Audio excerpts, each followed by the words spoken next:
নমস্কার। আজকের যোগাসন ক্লাসে আমরা শিখব সুখাসন। প্রথমে পা দুটোকে সামনের দিকে ছড়িয়ে বসতে হবে। বাঁ পাটাকে ডান পায়ের নিচে দিয়ে দিই, আর ডান পাটাকে বাঁ পায়ের থাইয়ের উপরে রেখে বাঁ হাতটা নাভির সামনে রাখবো। বাঁ হাতের উপরে ডান হাতটাকে নাভির সামনে রেখে সোজা হয়ে সামনের দিকে তাকাতে হবে এবং আস্তে আস্তে চোখ দুটোকে বন্ধ করতে হবে।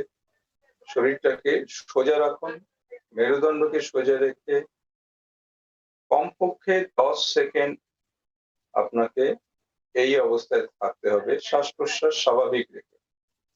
10 সেকেন্ড থেকে আপনি ক্রমশ সময় বাড়িয়ে যেতে পারেন।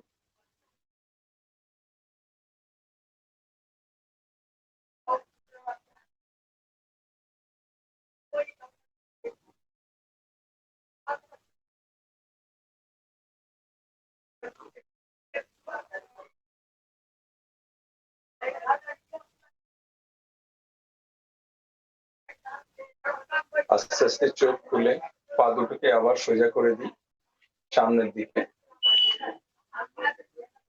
আবার আমরা বিপরীত পায়েও এটাকে অভ্যাস করব। ডান পাটাকে নিচে দিয়ে এবারে বাঁ পাটাকে উপরে দিই। হাত দুটোরও পরিবর্তন হবে। ডান হাতের উপরে বাঁ হাতকে রেখে সোজা হয়ে বসি হবে।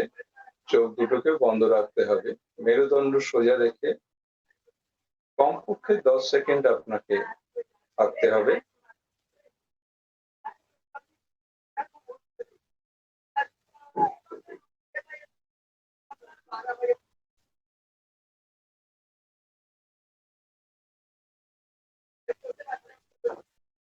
আস্তে আস্তে চোখ দুটো খুলে দিই, পাটাকেও খুলে দিতে হবে সামনের দিকে।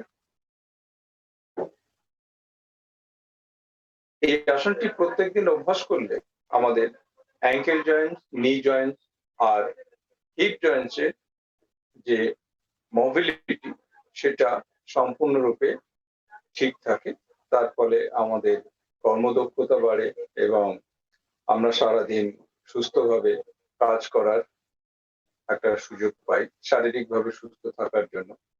সোজা হয়ে বসে আছি, যার ফলে মেরুদণ্ডের দুপাশে যে সমস্ত স্নায়ুমণ্ডলী রয়েছে সেগুলি সতেজ থাকে, সঠিকভাবে কাজ করে এবং মেরুদণ্ডের দুপাশে যে সমস্ত পেশি সমূহ রয়েছে সেগুলো টোন হতে সাহায্য করে এই আসন। সুতরাং এই আসনটি খুবই স্বাভাবিক দেখতে মনে হলেও আপনার শারীরিক ভাবে সুস্থ থাকার জন্য অনেক পর্যায়ে খুবই একটি গুরুত্বপূর্ণ আসন। আর এই আসনটি প্রত্যেকদিন অভ্যাস করলে আপনার শারীরিক সক্ষমতা বৃদ্ধি পাবে, মনঃসংযোগ বৃদ্ধি পাবে। যেহেতু আপনি চোখ বন্ধ করে বসে আছেন এবং আসন পর্যায়ে এটি ধ্যান আসনে পড়ে এবং এই আসনে বসে আপনি ধ্যানও অভ্যাস করতে পারেন।